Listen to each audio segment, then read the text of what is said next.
जी मित्रों, कुछ तकनीकी कारणों से कट गया था मामला, लेकिन हम वापस सिलसिला शुरू कर रहे हैं। आप हमारे साथ ज्वाइन कीजिए, रहिए हमारे साथ और हम ये सिलसिला आगे आरंभ कर रहे हैं।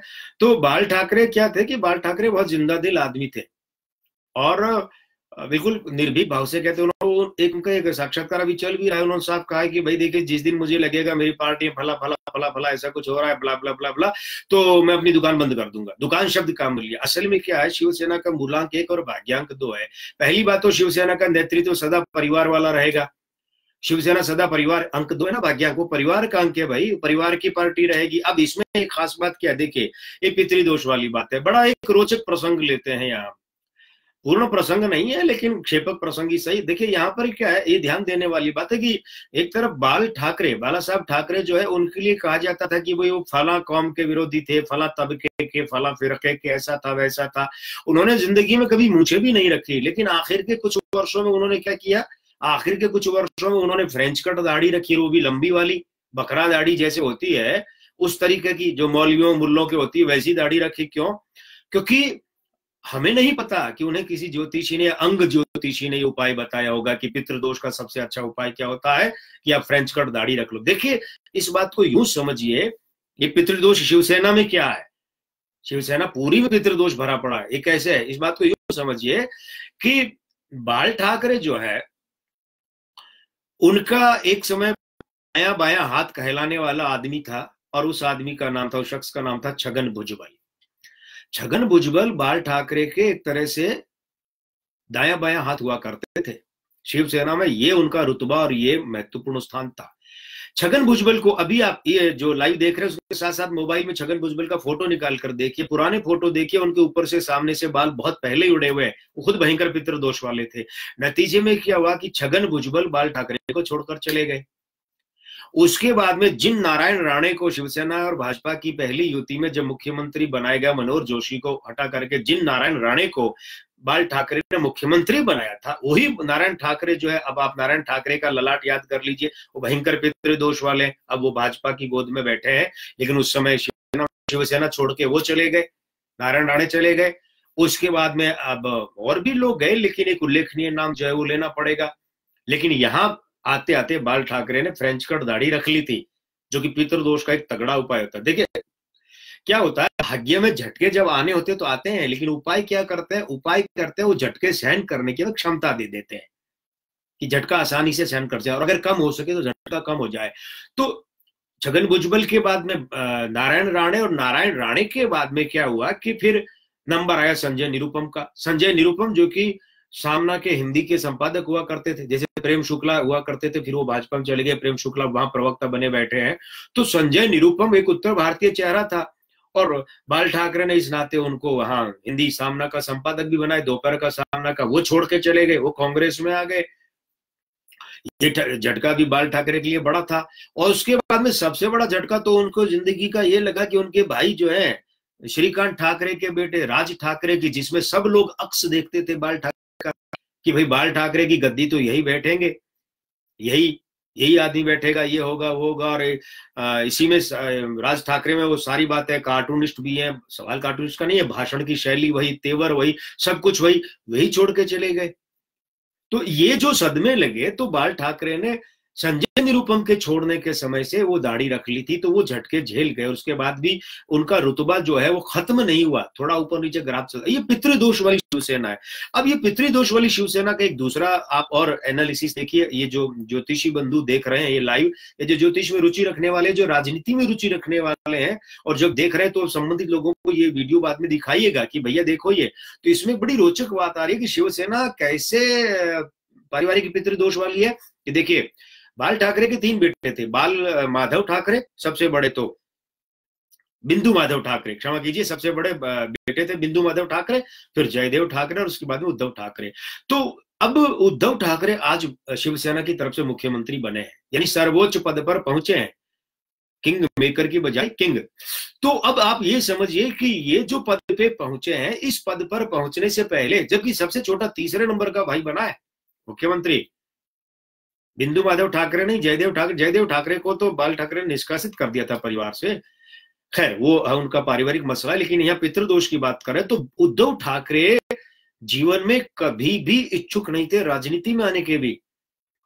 ये हमने 27 का एनालिसिस करते हुए बताया ना कि जिन लोगों को जीवन में लगता ही नहीं कि कभी हम राजनेता भी बनेंगे, वो बहुत ऊंचे पदों पर पहुंचे हैं 27 वाले। अब वो जो चीज है, बाल ठाकरे के पुत्र, सबसे छोटे पुत्र, ये जंगली फोटोग्राफी होती है ना, वाइल्ड फोटोग्राफी, इसके शौकीन थे और बस उसी में रहते थे। लेकिन क्या होता है कि 27 में 2 स्त्री अंक है, तो ऐसे लोगों के जीवन में जब स्त्री आती है, शादी होती है, पत्नी आती है, तो वो दिशा बदल देती है।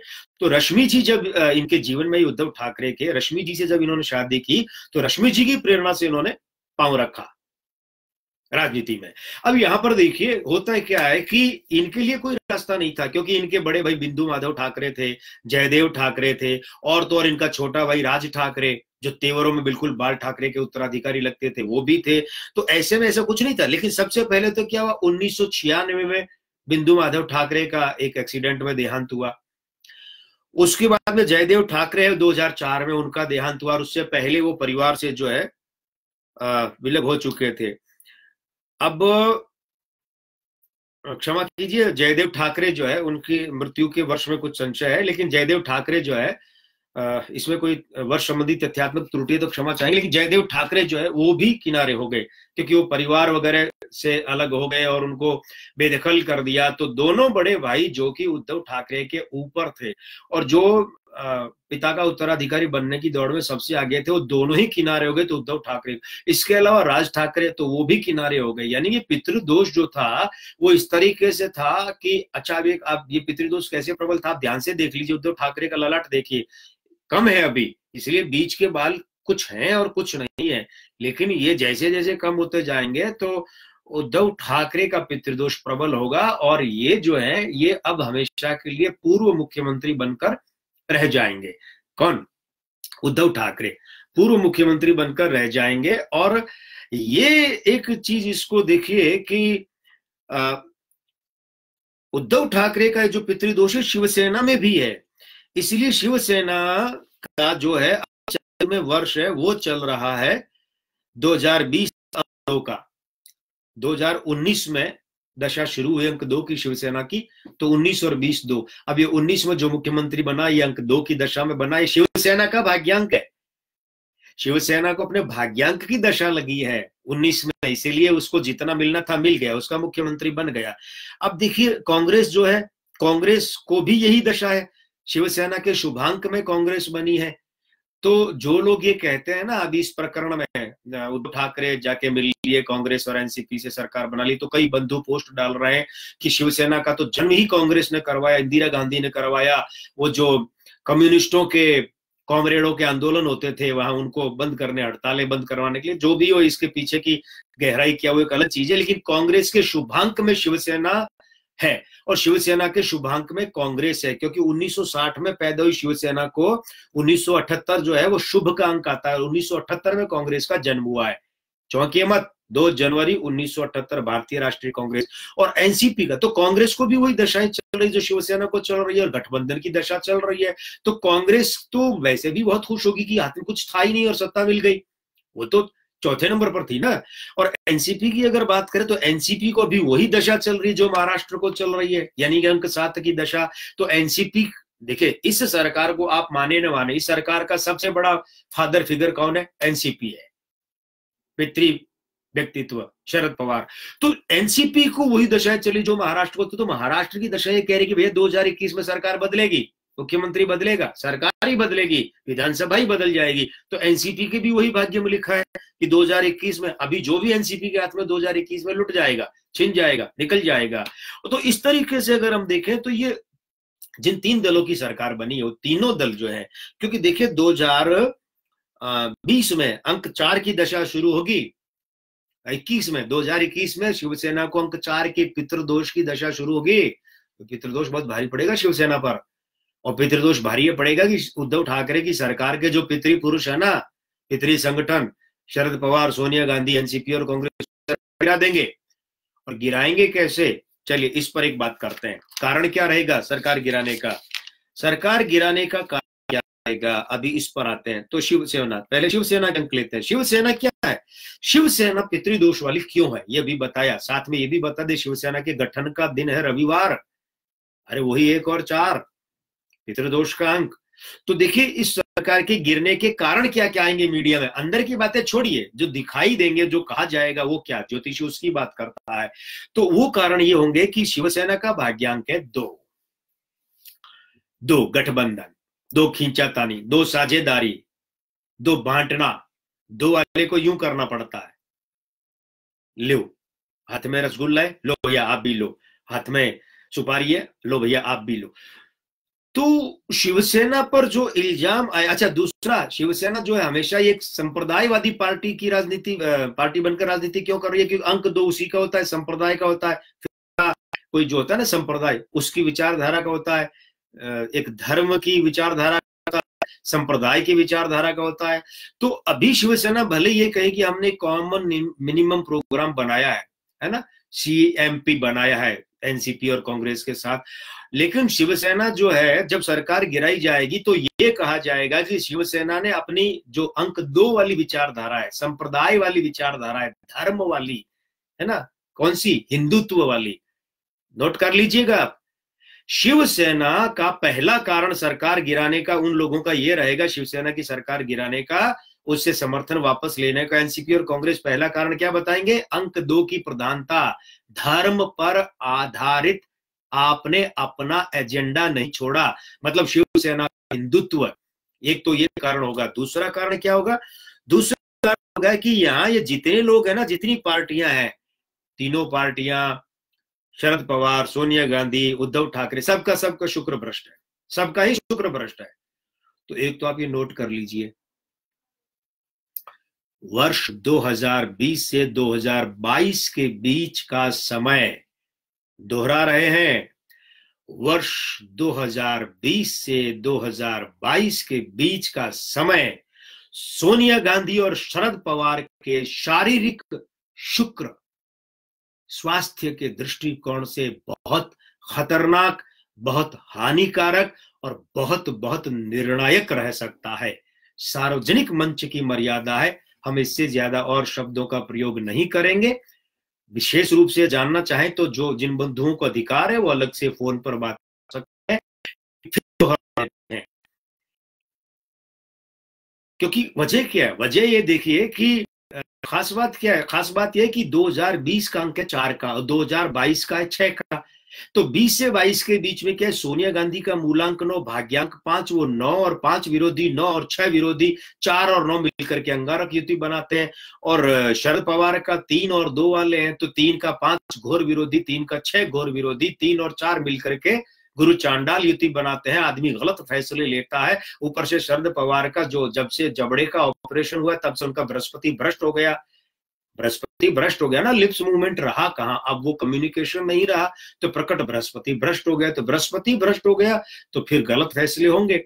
इसी तरीके से शिवसेना, कांग्रेस और एनसीपी पार्टी का भी ले लीजिए, तो वही है 2020 से 22। अब वो क्या, उनका उन दोनों का यानी सोनिया गांधी जी का और शरद पवार साहब का जो शुक्र है वो मंगल के साथ बॉडी में खराब बैठा है। मंगल के साथ बॉडी में खराब बैठा का मतलब क्या हुआ? शारीरिक स्वास्थ्य जो है इनके लिए घोर चिंता का कारण होगा। और ये मानकर चलिए आदरणीय मित्रों, सिर्फ ये ऐसा नहीं कि स्वास्थ्य में गिरावट आई और इलाज ले लिया और मतलब दवा ले ली और हो गए।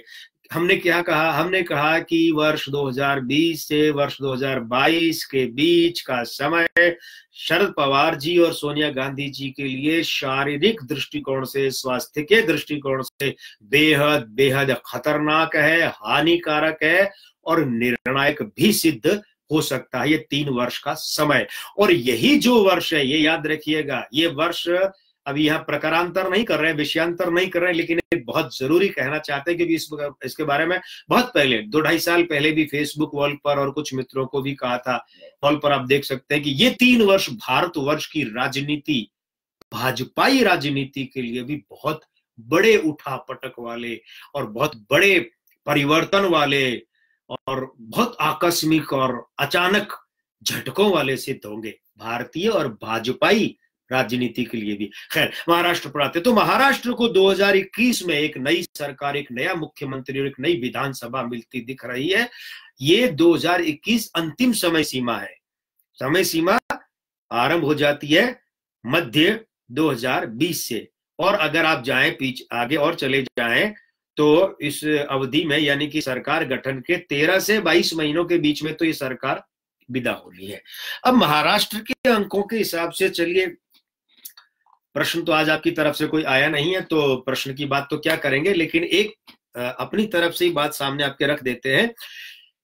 ये आ रहा है एक सवाल, अभी तो नहीं आया लेकिन पीछे कई मित्रों ने पूछा कि ये क्या बात हुई कि भाई बाल ठाकरे ने मनोहर जोशी को बनाया लेकिन किंग मेकर खुद रहे, नारायण राणे को बनाया किंग मेकर खुद रहे, और उसके बाद में भतीजे को भी किनारे किया, बेटे को बनाया, और उसके बाद में अब उद्धव अपने बेटे को बना रहे हैं, जबकि वो बिल्कुल एक सब जूनियर है पॉलिटिक्स में, जूनियर भी नहीं सब जूनियर है आदित्य ठाकरे, तो उन्हें बना रहे हैं। तो ये सब क्या है, क्यों उनके पास कोई बड़े लीडर नहीं है? देखिए इस बात को समझिए, इस बात को यूं समझिए कि पहली बात तो ये लोग बाला साहब, उद्धव ठाकरे वगैरह, ये लोग जिस पार्टी के, उस पार्टी का जन्म हुआ है ना, उनके अंकों में ये परिवार के अंक हैं, उनके भाग्यांक में ये परिवार का अंक है। इसका मतलब ये पार्टी तो सदैव परिवार की ही रहनी है।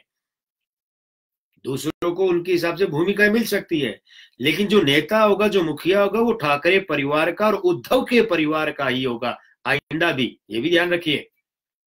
लेकिन उद्धव ठाकरे इस सरकार के विदा होने के बाद में सदैव के लिए पूर्व मुख्यमंत्री बनकर रह जाएंगे। नोट कर लीजिए, सदैव के लिए पूर्व मुख्यमंत्री बनकर रह जाएंगे। और रहा सवाल, अभी तो नहीं आया है, फडणवीस सर का अभी समय ठीक नहीं है, ये केतना सेठ जी ने लिखा है। अभी प्रश्न है या इनका स्टेटमेंट है ये पता नहीं चल रहा है। केतना सेठ जी, आप जो हैं खुद एक बहुत अच्छी टैरो रीडर है, अच्छी ज्योतिषी है, और आपने ये बात रखी है, हमारे लिए बड़ी प्रसन्नता का विषय है। धन्यवाद केतना सेठ जी। तो देखिए ऐसा है कि फडणवीस जो है, इनको हम, अगर हमारी बात उन तक पहुंच रही है या जो भी आप में से पहुंचा सके पहुंचाइएगा, हमारा उनसे कोई निजी परिचय नहीं है, या भाजपा का कोई बंधु देख रहा है तो उन तक ये बात पहुंचाए, पार्टी के हित की बात रहेगी। कि देखिए फडणवीस साहब को चाहिए कि वो अपने पितृदोष को पितृ वरदान में पूर्णतः परिवर्तित कराए, पहला काम तो ये करवाए। क्योंकि हमें यहाँ पर एक जो बड़ी चुनौती दिख रही है, वो दिख रही है एकनाथ राव खडसे की तरफ से। एकनाथ राव खडसे के जब पुत्र ने आत्महत्या की थी, वो एक बहुत बड़ी दुर्घटना थी खडसे परिवार के लिए। तो एकनाथ राव खडसे का तब से पितृदोष बढ़ गया है, उन्होंने इस तरफ शायद ध्यान दिया नहीं होगा। तो एकनाथ राव खडसे को पितृदोष इतना बड़ा हो गया कि पितृदोष वाला दूसरा व्यक्ति यानी कि देवेंद्र फडणवीस ने उनका टिकट ही काट दिया। उनके परिवार से रक्षा खडसे जी को टिकट दिया गया, लेकिन वे चुनाव हार गए। तो एक तो जो देवेंद्र फडणवीस के लिए भविष्य की बड़ी चुनौती बन सकता है एक चेहरा, उस चेहरे का नाम है एकनाथ राव खडसे। अगर खडसे अपना पितृदोष पितृ वरदान में बदलवा लें तो, नंबर एक। दूसरी बात है कि यहां पर एक खास बात और देखनी पड़ेगी, पंकजा मुंडे पालवे उधर से नाम है, मुंडे इधर से नाम है, पियर से। पंकजा मुंडे पालवे भयंकर पितृदोष वाली है, इसलिए वे इस बार हार गई है। पितृदोष के उठाव के अंकों में हमें अचंभा नहीं हुआ, क्योंकि ये तो होना ही था। और वे कभी भी महाराष्ट्र की मुख्यमंत्री नहीं बन सकती, कभी भी, बल्कि उनका तो समय अभी और खराब है। अभी यूं समझ लीजिए, आज जब हम बात कर रहे हैं यहीं से उनका समय खराब शुरू हो गया है।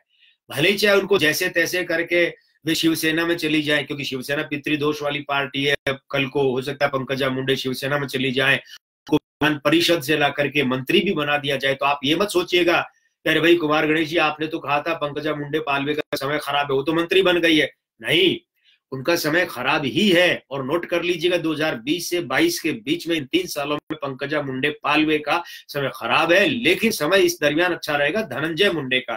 खैर ये कुछ लोगों की हमने बात की थी, लेकिन मूल बात पर फिर हम आ जाते हैं।